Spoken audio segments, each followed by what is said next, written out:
اهلا وسهلا اعزائي المشاهدين في اقوى برنامج للطهي الحي، برنامجكم بالهنا على الفضائيه المصريه. برحب بالشيف امنيه حسين مساعده النهارده ان شاء الله. هنبدا المنيو بتاعنا النهارده منيو برضو زي ما عودنا حضراتكم، منيو مختلف وشيق.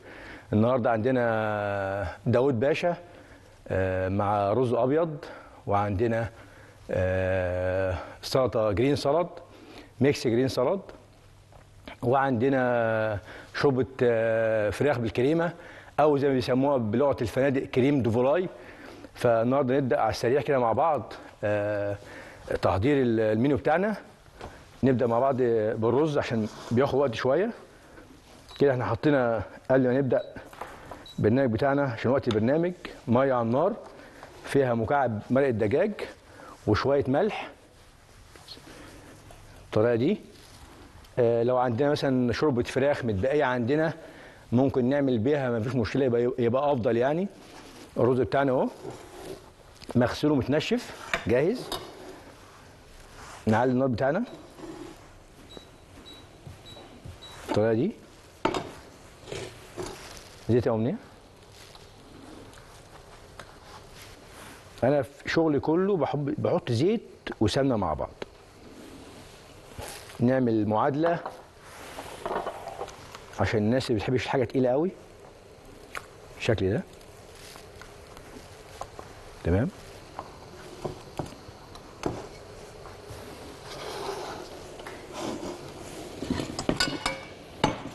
نحط النار اعلى شويه. نجيب ميه هنا.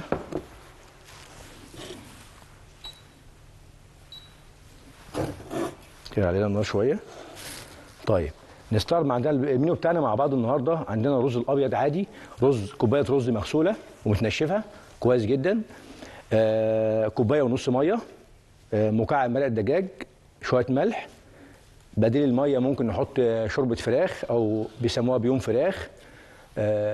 طبعا البيوم فراخ ما اجي اعمله بنحط بوكيه جرنيه فيه بصل وجزر وكرات وكرفس المتاح عندنا نحطه عشان بيدي ايه نكهه كويسه في الشوربه. طيب احنا الرز بتاعنا اهو الحله بس تسخن شويه. بعد كده عندنا الداود باشا عباره عن لحمه مفرومه وبصل مبشور او مفروم، ملح وفلفل، بقدونس مفروم. بندعكه كويس بايدينا، طبعا لابسين الجلافز عشان الصحه العامه. بعد كده بندعكه كويس ونكوره كور، ميت بولز يعني. الكور دي حسب بقى الحجم حضراتكم عايزينه، كبيره صغيره مفيش مشكله خالص. اللحمه بتاعتنا ايه زي ما قلنا. شوفوا امنيه نقطع البصل ايه عشان اللحمه بتاعتنا صغيره شويه امنيه قوي ناعمه قوي. بعد كده بنحمر اللحمه بتاعتنا، بنديها تشويحه بالطاسه، وبعد كده نعمل الصلصه بتاعتنا. اما نبدا ايه نبدا فيها هنقول لحضراتكم عليها. الرز بتاعنا اهو خلاص.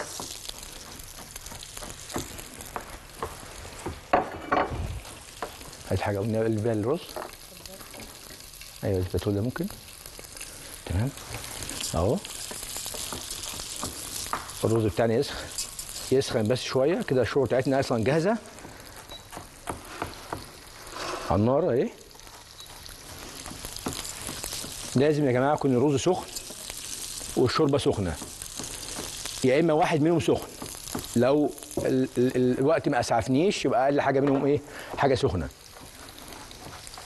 شويه ملح بسيط. طيب الصلصه بتاعتنا برضو هنبدا فيها نشتغل مع بعض برضو بتاع داود باشا ده. حاول يا منى تفرم اكتر من كده. كده اللحمه بتاعتنا ايه مفرومه، لحمه مفرومه. نسبه اللحم يفضل 75% لحمه حمراء و25% دهن، يبقى في ايه نسبه وتماسك. دي وصفه الكفته. يتفرموا المفروض وشين مش وش واحد عشان اللحمه ما تفكش مننا، لان احنا في الاخر هنحطها فين في صلصه. الرز بتاعنا سخن اهو، الشوربه جاهزه اهي. ننزل كده على الشوربه على الرز بتاعنا اهو بالشكل ده.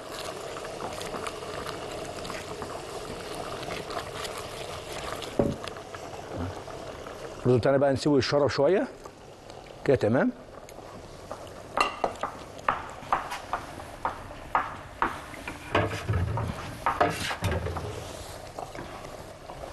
ناخد بقى دي اللي الشوربه بتاعتنا الجميله اللي احنا قلنا ايه، شوربه كريم دوفولاي او فراخ بالكريمه. في ناس بتحط في قلبها قطع فراخ مسلوقه برضو يمشي تمام، تحب تاكلها. انا بقى نفسي بفضلها ان هي ايه، تبقى كلير ساده يعني، ما فيش مشكله يعني.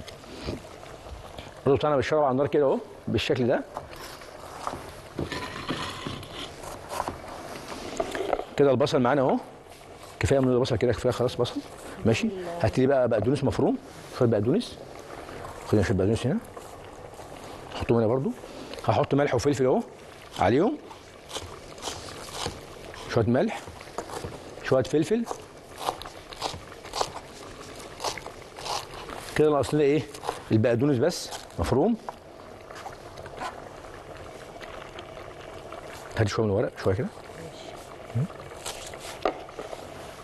ونبدا ندعك ايه اللحمه مع البصل والملح والفلفل والبقدونس. تمام كده. في ناس بتحط معاها بيض على اساس انه ما يفكش منها اللحمه، ما تفكش منها، ممكن برضو. في ناس بتحط معاها برغل، ممكن برضو. بس انا ما بحبش احط اضافات كتير عشان ما اضيعش طعم اللحمه. بالشكل ده كده اهو.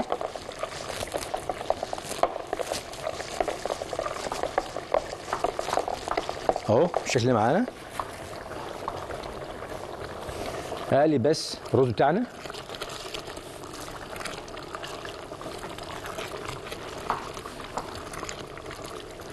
الرز بتاعنا بدأ يشرب اهو. بعد كده نغطي عليه ونسيبه على نار هاديه لحد ما يستوي.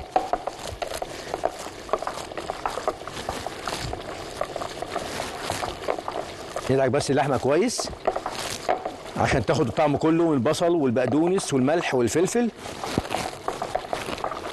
وبعدين برضو عشان ما تفكش معانا يعني، احنا لسه هنكورها.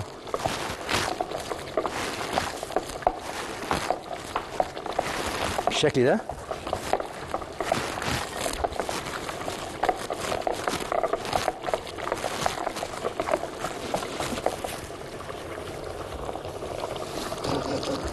اهو. الرز بتاعنا بدأ يشرب اهو معانا خلاص. الرز يا جماعه ما نغطيش عليه ما يتشرب خالص، نغطي عليه في اخر مرحله، لانه الرز بالبلدي كده ايه بيزيد او بينفش ايه لما نسيب الغطا مفتوح عليه. في ناس بتستعجل وتروح مغطيه الغطا على طول، هيستوي بس هتحس ان الرز ايه ما خدش حجمه الطبيعي بعد السوى. ان كده نبدا نكور صمنيه، كور بقى كده، كور ما تصغرش الكور قوي. ممكن تكرر تحط هنا برضو، حط هنا الطبق ده كده. الرز بتاعنا خلاص بدا يخلص وخلاص كده. بقى نغطي عليه، نجيبه هنا، نوطي النار شويه بالطريقه دي. بسم الله.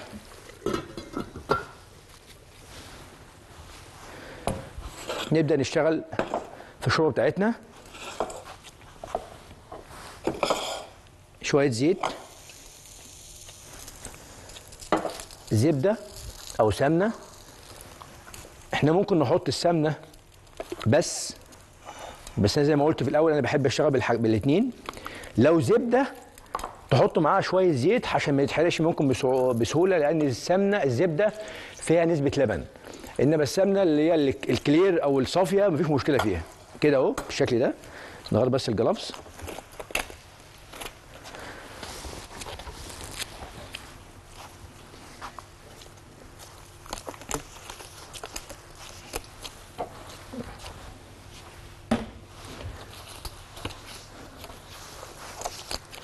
اهو بالشكل ده كده نشتغل في الشوربه بتاعتنا اللي احنا قلنا شوربه ايه، فراخ بالكريمه او كريم ديفولاي.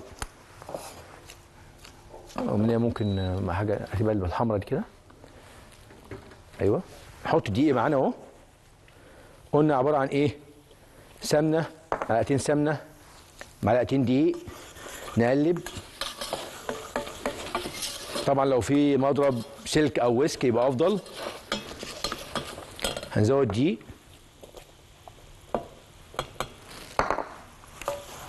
بالشكل ده. نسيب يا جماعه بس ايه، الدقيق مع السمنه يستوي شويه لمده دقيقتين كده، عشان ما الدقيق ما يبقاش ني ويعمل ريحه مش لطيفه في الشوربه.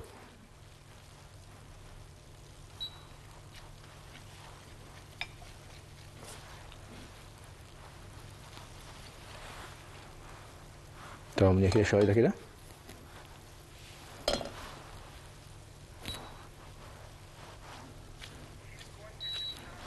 تمام تمام.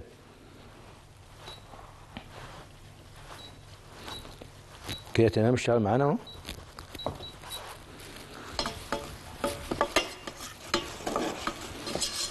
كده تمام.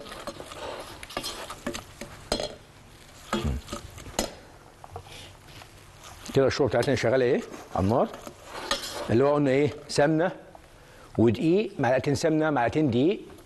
بعد كده يسخنوا مع بعض كويس قوي، بس لونهم ما يغيرش. احنا كده ايه، السمنه والدقيق استووا مع بعض. هاتي الدقيق امنيه. كده ننزل بالدقيق باللبن بتاعنا، أو سوري، اللبن بتاعنا اهو. هننزل واحده واحده ونقلب علشان ما يحصلش تكتلات في الشوربه بتاعتنا اهو. اللبن او الحليب زي ما بيقولوا في بعض الدول اهو بالشكل ده.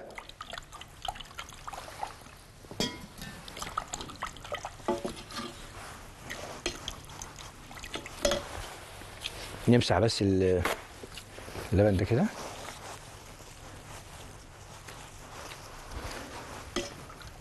هنسيب بقى الخليط ده يغلي مع بعض، يتجانس مع بعض، عشان بالشكل ده. هنحط لها بقى ايه، شوربه، منكهات، ملح، فلفل. في ناس بتحط فلفل ابيض، انا بصراحه ما بفضل اسود افضل لان طعمه قوي. مكعب مرقه دجاج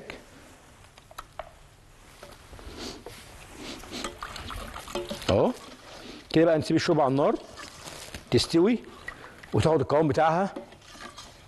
شوربه الكريمه او فراخ بالكريمه او كريم دي فولاي، عباره عن معلقتين دقيق، معلقتين سمنه او معلقتين زبده ومع زيت.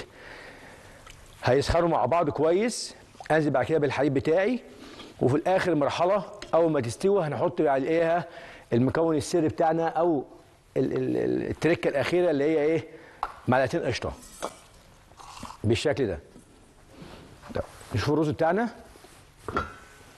الرز بتاعنا شغال على النار اهو، بدا يشرب اهو.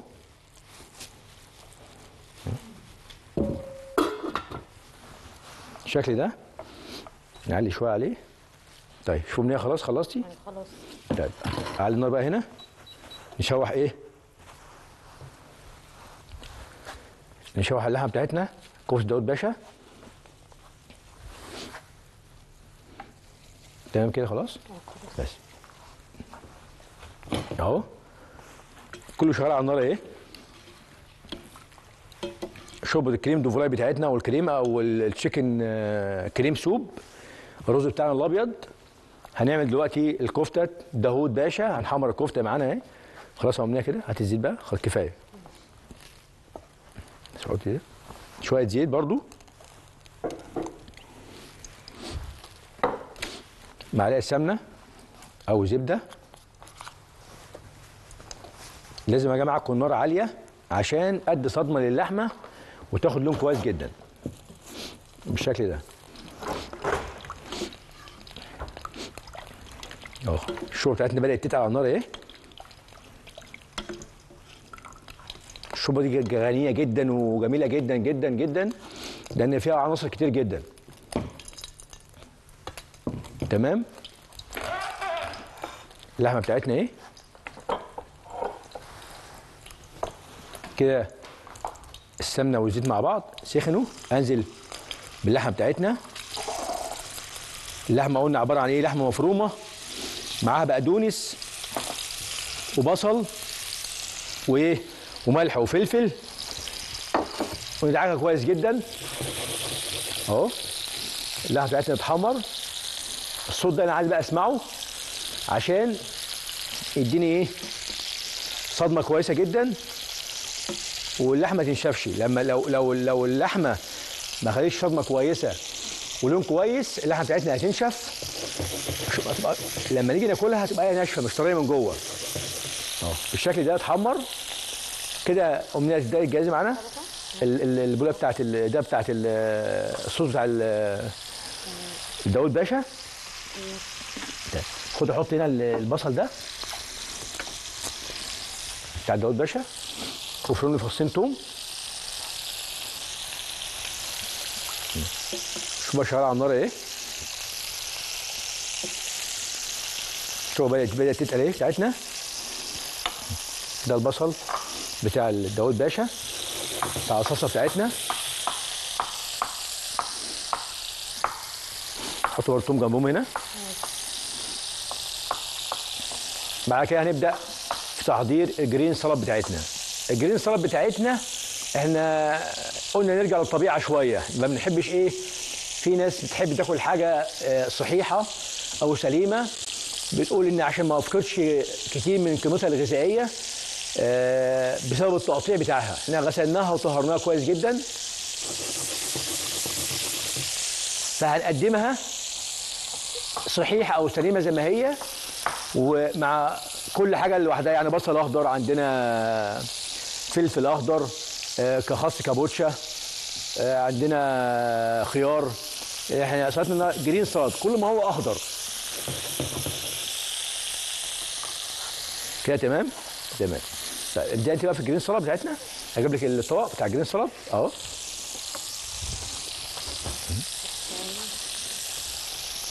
هاتي بقى كده اهو.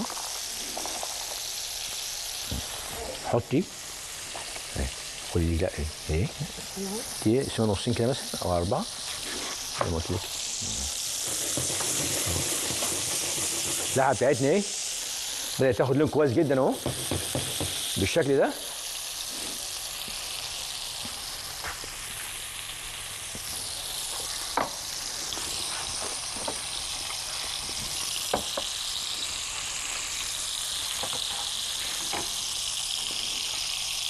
فضل بس طبق نحط فيه اللحمه المفرومه بتاعتنا. اللحمه بتاعتنا الكور بتاعتنا عشان نعمل الصلصه في نفس الطاسه بتاعتنا او الحله بتاعتنا عشان تاخد من طعم اللحمه. ايوه كده برافو عليكي اهو. الشوربه بتاعتنا الجميله دي خلاص تقلت اهي، بدات تستوي. طبعا يا جماعه لو تقلت شويه معانا هنعمل ايه؟ هنزود لبن تاني. هي بدات تتقل ايه؟ نزود شويه لبن تاني.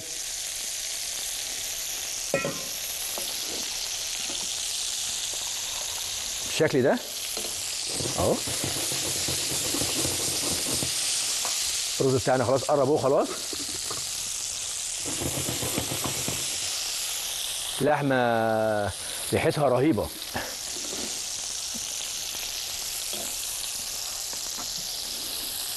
شو امنيه تمام كده برافو عليكي.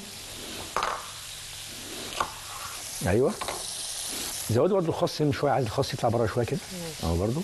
ايوه يعني خدي تاني عندي خس اهو برضه، عندك واحد نص واحده خدي مني.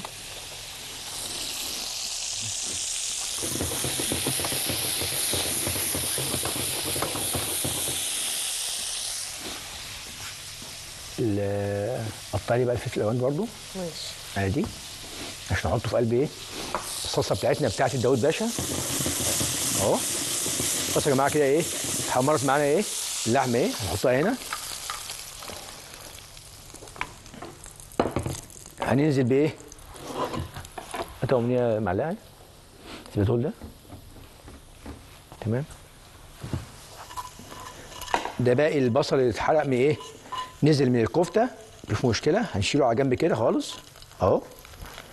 انا مش عايز افقد الطعم بتاع الطاسه مكان الايه اللحمه بالشكل ده. شويه زيت،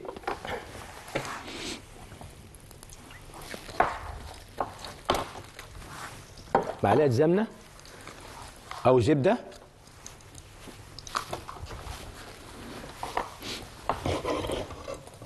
اهو. انزل البصل بتاعي،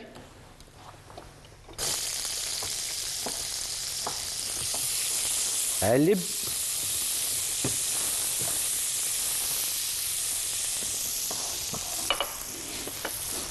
شويه ملح عشان البصل بتاعي يدبل بسرعه. الشوربه بتاعتنا خلصت خلاص اهي. قلنا شوربه ايه يا جماعه؟ فراخ بالكريمه، كريم دي فولاي، عباره عن معلقتين دقيق، معلقتين سمنه او زبده، اللي عايز يحط زيت معلقتين برضه مفيش مشكله، معلقتين دقيق، نص كيلو لبن. بص القوام بتاع الشوربه ده القوام اللي احنا عايزينه. قبل ما نطفي عليها هنحط ايه؟ المكون بتاعنا اللي هيخلي طعمها غني جدا وينقلها في حته ثانيه خالص، اللي هي الايه؟ القشطه. طبعا قشطه البلدي، لو حضراتكم عايزين تجيبوا بلدي يبقى افضل، في معلبات.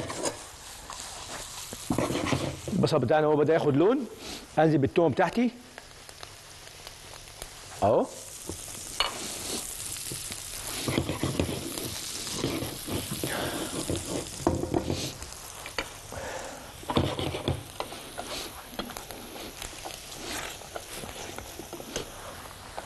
تمام كده ايوه ازاي كده تمام كده تمام. لا الفلفل ده الفلفل بتاع الصلصه انت اشتغل بقى في الصلصه في السلطه عادي اهو كده. ننزل بالصلصه بتاعتنا اهو، معلقتين صلصه او طماطم فريش مضروبه في الخلاط زي ما حضراتكم عايزين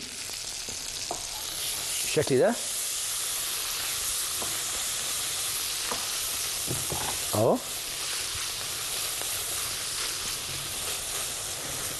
هنديها بقى شويه ميه تتسبك على النار.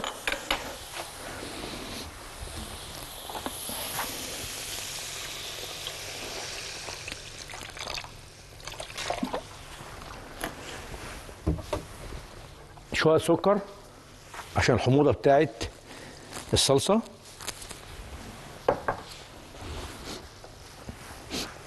ملح وفلفل،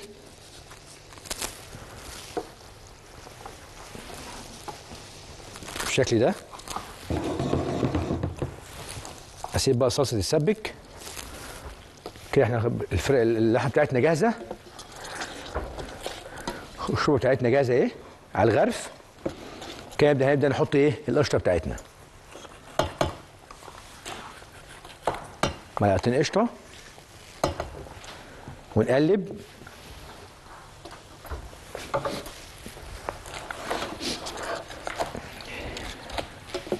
طعم حكايه حكايه.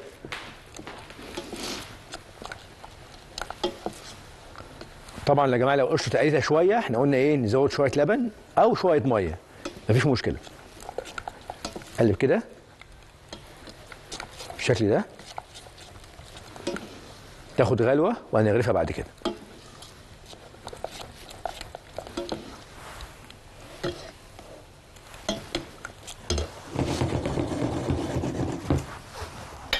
الصلصه بتاعتنا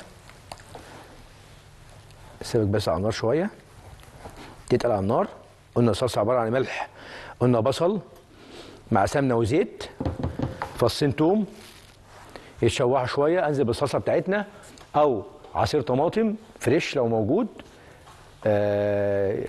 ننزل بيهم بعد ما نزلنا بالبصله والثوم تشوحوا يتسبك على النار شويه. نديها شويه سكر وملح وفلفل، السكر عشان الحموضه بتاعت الصلصه.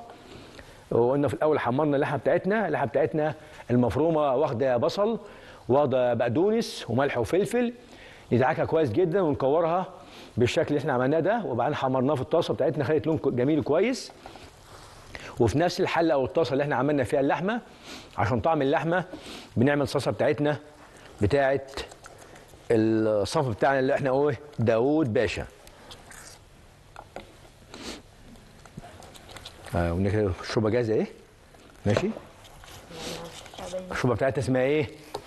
فراخ بالكريمه او كريم دي فولاي.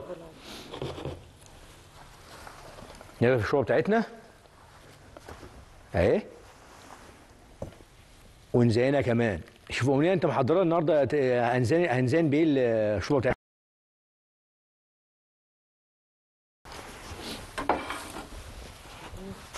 تمام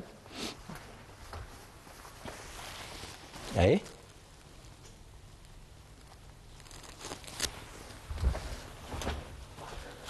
شوربه الفراخ بالكريمه او الكريم دي فولاي. الرز بتاعنا شوفوا الرز بتاعنا استوى خلاص تمام.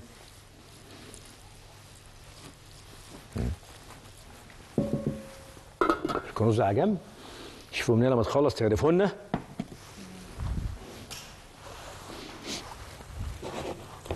الصلصه بتاعتنا على النار بتتسبك ايه؟ ومنين هات الفلفل انزلي بيه هنا. انزلي بيه هنا. تمام.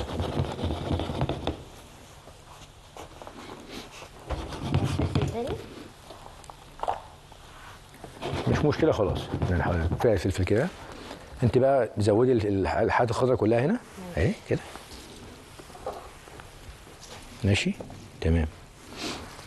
طبعا يا جماعه احنا قلنا الجرين سلطه بتاعتنا عباره عن ايه؟ خس كابوتشا، عندنا بصل اخضر، عندنا فلفل اخضر رومي، عندنا خيار، جرجير، الفجل.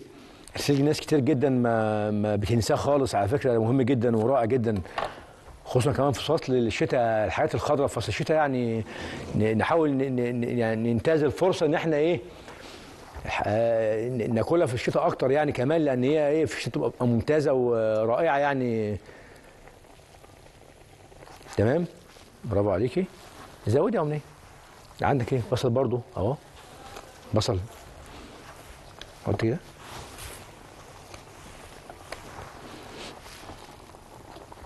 ايوه حط في النص كده البصل بتاعك اهو كده.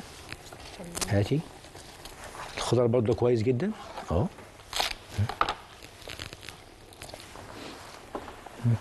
حطي ليمون، ليمون شرايح برضو، هنحط ليمونه برضو العصير عليها.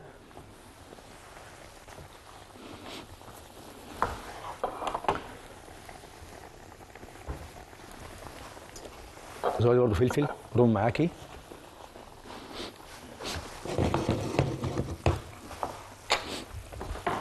ده يا جماعه ميكس جرين سلطه، ميكس جرين سلطه. حابين تقطعوها برضو مفيش مشكله، نقطعها عادي. الناس عايزين تحطوا معاها طماطم، بس انا ايه بقول جرين سلطه يعني كلها كل ما هو اخضر، كل ما هو اخضر. تمام.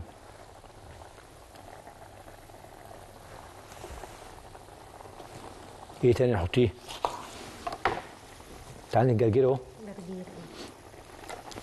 وده ده اهم حاجه. الفجل ده اهم حاجه. اهو الفجل اهو نزود فجل.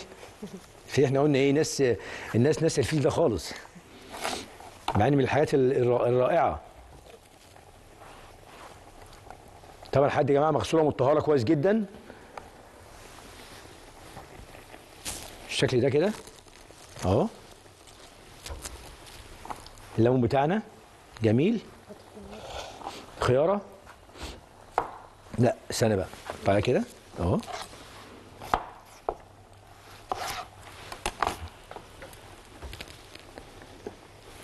الشكل ده كده. رش كزبره. في حاجه ناقصه في الميه؟ لا خلاص تمام كده. تسلم ايديكي. ميكس جرين سلطه كل ما هو اخضر، جرجير، فجل، خس كابوتشا، بصل اخضر، فلفل اخضر رومي، والليمون بتاعنا جميل كده. تمام. تمام. طيب كده احنا معانا اخر حاجه على النار ايه؟ الداود باشا. داود باشا قلنا عباره عن لحمه مفرومه، واخده بصل مفروم او بصل مبشور، بقدونس مفروم، ملح وفلفل، ندعكها كويس جدا ونكورها كور. في ناس بتحب تديها بيض عشان بتخاف تفك منها وهي بتستوي على النار. في ناس بتحب تديها برغل. انا بحب الحاجه سك زي ما هي، ما بحبش احط اي اضافات عشان ما تغيرش طعم اللحمه بتاعتنا. بعد كده بنكورها ونديها صدمه في الطاسه بتاعتنا مع شويه زيت وسمنه تاخد اللون بتاعنا. بعد نشيلها في طبق ثاني جانبي ونعمل الصلصه بتاعتنا عباره عن برضو بصل وتوم، تسبيكه صلصه عاديه جدا، فلفل الوان، تسبك الصلصه بتاعتنا. ننزل بعد كده ايه باللحمه بتاعتنا تاخد غلوه معاها عشان تكمل باقي السوا بتاعتنا. وبعدين نديها في الاخر شويه كزبره خضراء عشان نغني الطعم بتاعنا يبقى غني وجميل. كده نزلنا باللحمه ايه هتكمل تسويه معاها. شوفوا منها ممكن تعرفي لنا بقى الرز بتاعنا هنا مثلا لو في الولايه دي. استني ايه هنا بقى الرز بتاعنا اللي بيتقدم مع ايه مع الداود باشا اهو، سابك على النار اهو. وفي الاول عملنا ايه عملنا شوربه الكريم دي فولاي او فراخ بالكريمه، عباره عن معلقتين دقيق، معلقتين سمنه او زبده، عايزين تحطوا زيت، لو زبده حط معلقتين زيت عشان الزبده ما يتحرقش معانا على النار. ننزل بالدقيق على السمنه او الزبده بتاعتنا وبعدين تستوي لمده دقيقتين عشان طعم الدقيق ما يبانش في الشوربه. بنزل بقى كده بنص لتر نص كيلو حليب او لبن معانا ويبدا ايه يتجانسوا مع بعض او ياخد قوام الشوربه. وفي الاخر بنديها طبعا مكعب مرق دجاج، شويه ملح وفلفل، وفي الاخر ايه نضيف المكون بتاعنا الجميل القشطه بلدي او قشطه معلبات زي ما حضراتكم بتفضلوا او متاح عندكم. طب اهو ده بالنسبه للشوربه بتاعتنا اللي هي ايه كريم دو فولاي او شوربه الفراخ بالكريمه.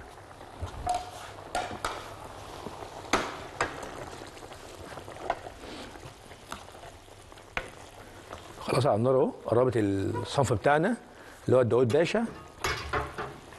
الرز بتاعنا يا جماعه قلنا برده معلقتين سمنه وزيت مع بعض يسخن، ننزل بالرز بعد ما نغسله وننشفه كويس جدا. يسخن الرز مع السمنه والزيت، شويه ملح، قلنا في الاول حطينا شويه ميه فيها مكعب مرق دجاج وشويه ملح يغلوا على النار. في متاح شوربه فراخ في البيت عندنا يبقى افضل وافضل. الرز بتاعنا اللي كل ست بيت بتعمله عادي، في ناس بتحب تاكله مع رز حبه وحبه، الرز الابيض بيليق معاه اكتر. شوفوا امنيه عملت شغل بصراحه، رز جميل الرز بطريقه رهيبه اهو. نديله برده شويه ايه بقدونس كده في الوش. ايه رايك؟ زي الفل. تمام كده؟ تمام.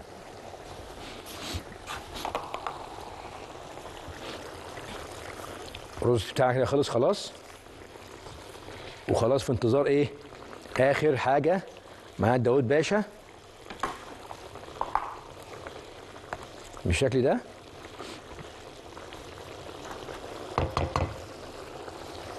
هنا في مغرفه هنا اهي خلاص.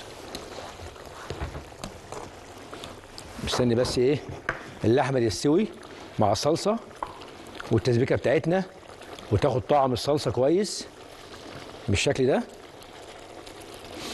قلنا الصلصه يا جماعه ما ننساش نحط شويه سكر عشان الحموضه بتاعت الصلصه ما تضايقناش واحنا بناكل بالشكل ده. أمنية خلاص. طب هنزين أمنية بإيه بالداود باشا؟ عندك كزبره؟ اه في كزبره. تمام.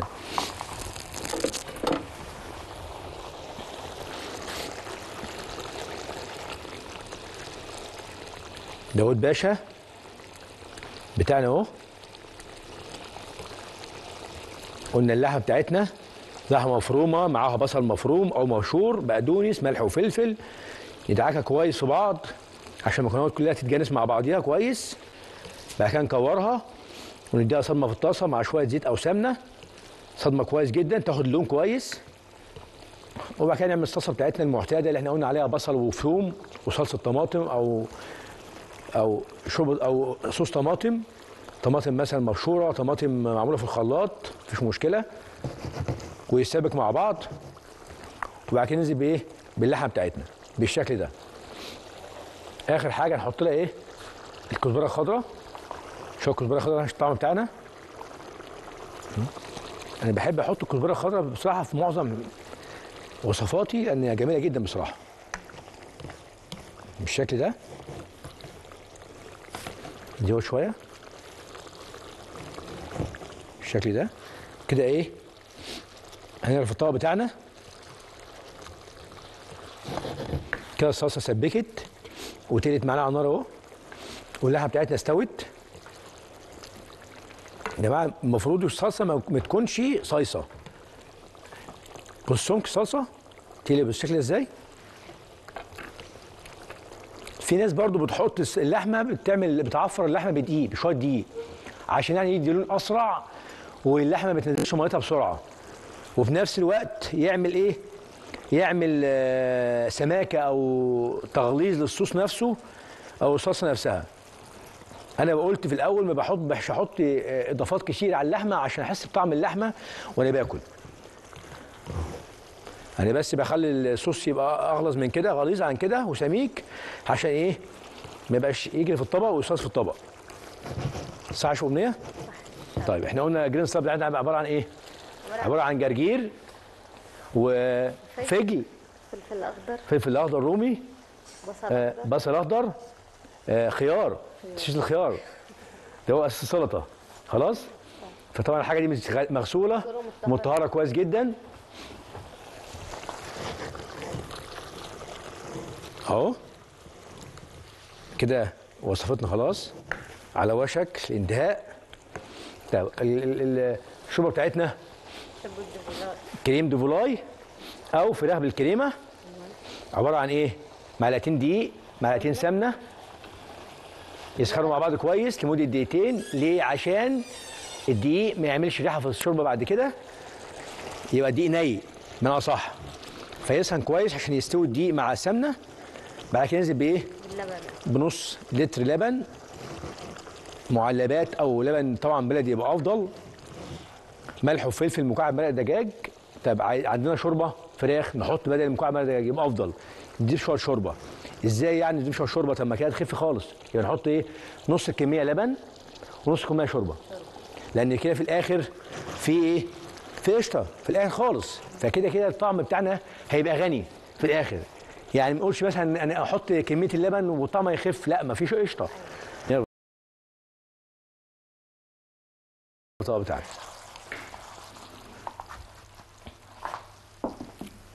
اهو. بسم الله بسم الله.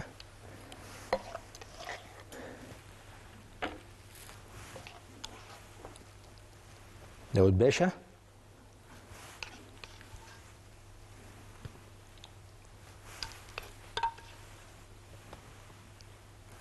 عايزين بقى نوزع الكور ده يا امنيه على الطبق كده. استنى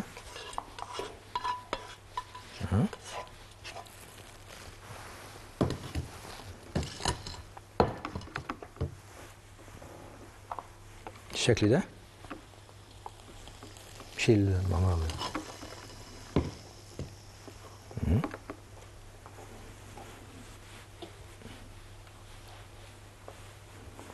اهو.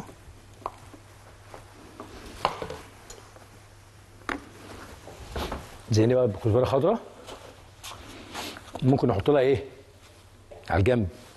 شويه فلفل الوان، ما الوصفه اصلا واخده فلفل الوان، صح ولا لا؟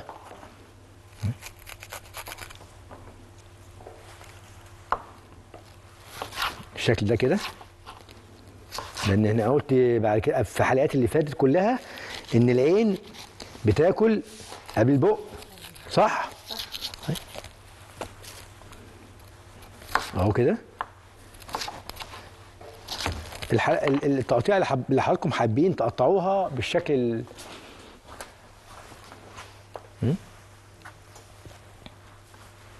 اصفر، تمام كده، تمام تمام، او كده بالشكل ده. طيب ده ايه، نقول ايه؟ امنيه، ده ايه؟ داود باشا مع الصلصه بتاعتنا. طيب احنا قلنا ايه كده؟ نستعرض معانا المنيو بتاعنا النهارده. قلنا ايه؟ داود باشا، ماشي، عباره عن لحمه مفرومه، بصل مفروم او مبشور، ملح وفلفل، بقدونس مفروم. ندعك كويس اللحمه مع بعضها وبعدين نكورها، وبعدين نديها صدمه في الطاسه بتاعتنا نحمرها كويس. بعد كده نعمل التسبيكه بتاعتنا، بصل مفروم وتوم، صلصه طماطم او طماطم فريش مضروبه في الخلاط، ملح وفلفل على الصلصه بعد ما نسبكها، وشويه سكر. يتسبك، ننزل بالكور بتاعتنا اللحمه اللي احنا حمرناها في الاول، تتسبك معاها وتستوي معاها كويس. في الاخر نديها رشه كزبره خضراء، نغني الطعم بتاعنا. وبعد كده ايه، تتقل على النار شويه عشان الصلصه بتاعتنا صيصه. نغرفها في الطبق وبالهنا والشفا. الجرين سلطه بتاعنا عباره عن ميكس جرين او كل ما هو اخضر، بقدون جزر، خيار، فجل، جرجير، بصل اخضر، خيار، فلفل رومي اخضر، الليمون بتاعنا الجميل، خس كابوتشا، برافو عليكي. بعد كده الشوربه بتاعتنا كريم دوفلاي او شوربه فراخ بالكريمه، دقيق مع سمنه بنسخنه على النار، نص لتر حليب في القشره في الاخر، بيسبك بيغلي على النار شويه، ياخد القوام بتاعنا. والرز بتاعنا الابيض الناس كلها عارفاه، ما فيهوش اي حاجه تغيير، يتقدم مع ايه؟ مع الداود باشا. اتمنى وصفاتنا اليوم تنال اعجابكم ان شاء الله. بشكر شيف امنيه حسين معايا. ان شاء الله اشوفكم على خير في حلقات تانية وكتير ان شاء الله. والسلام عليكم ورحمه الله وبركاته.